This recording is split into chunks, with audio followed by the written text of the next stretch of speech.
Jamaica to get brand new 1,000 room hotel. This is Undiluted News. Mikey Bones reporting.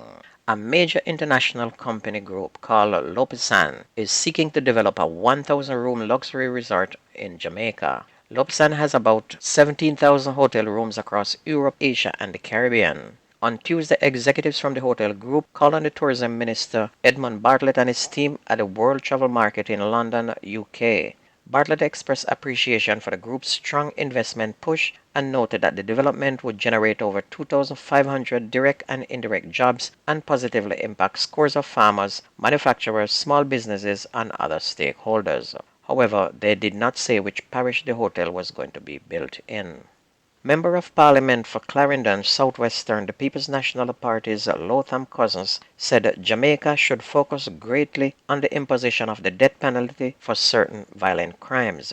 Cousins, an attorney at law, was speaking Tuesday in the House of Representatives during a debate on a statement made by Prime Minister Andrew Holness, who condemned what he referred to as the barbaric killing of 3 people, including 2 schoolboys, one 7 and the other 9, in Salt Spring in St. James late Monday afternoon. And I have been calling for the death penalty for more than 20 years now, and no one is listening. And now the killing has gotten 10 times worse, and it's just going to get worse every single day if it is not done. Because that's the only thing that's going to be able to solve the crime problem in Jamaica. They have to bring back hanging.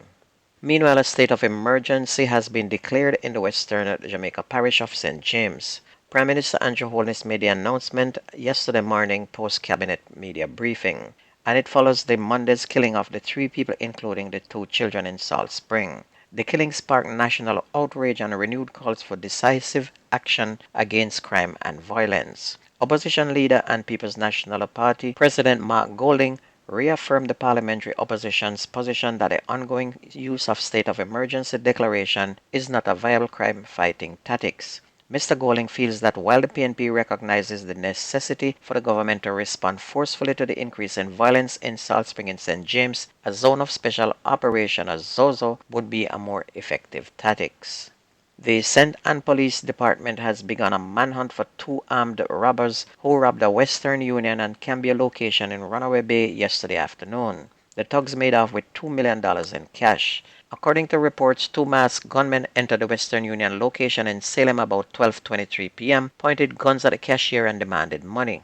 According to reports, one of the gunmen used a hammer to destroy the glass shield at the cashier's counter and grab the cash. The hoodlums then abducted the cashier and used her as a hostage as they fled, as it was reported that they were challenged by a licensed firearm holder who exchanged gunfire with the gunmen.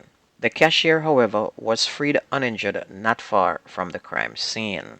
2 men believed to be uncle and a nephew were shot and murdered in McIntyre Villa, better known as Dunkirk in eastern Kingston yesterday afternoon. According to reports, the men were killed just after 1 p.m. They were identified only by their aliases Yellow and Bingy. And in another rampage, 2 men were shot yesterday evening just outside the gate to the Kingston Public Hospital in downtown Kingston.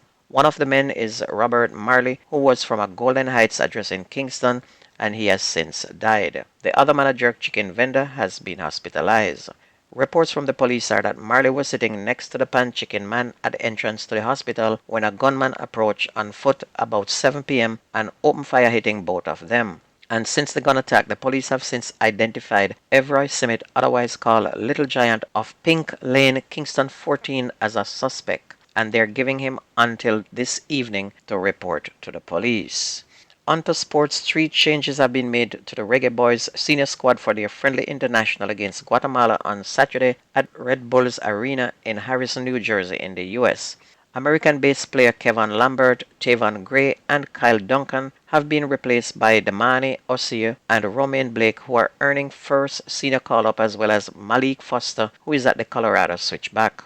And after Saturday's match, the Reggae Boys will turn their attention to a 2-way quarterfinals playoff against Canada for a spot in the CONCACAF Nations League and the 2024 Copa America League. The first leg is set for the National Stadium on Friday, November 17.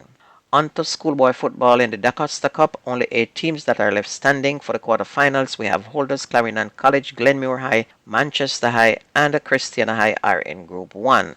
In Group 1, Clarendon College scored a massive 4-0 victory over Christiana to jumpstart their quarterfinal round. while Glenmore slapped Manchester High 2-0 to be level on points with Clarendon College. Over in Group 2, where we have BB Coke, Dentil Tech, Cornwall College, and Garvey Massio. Garvey Massio also had a big 4-0 win over BB Coke.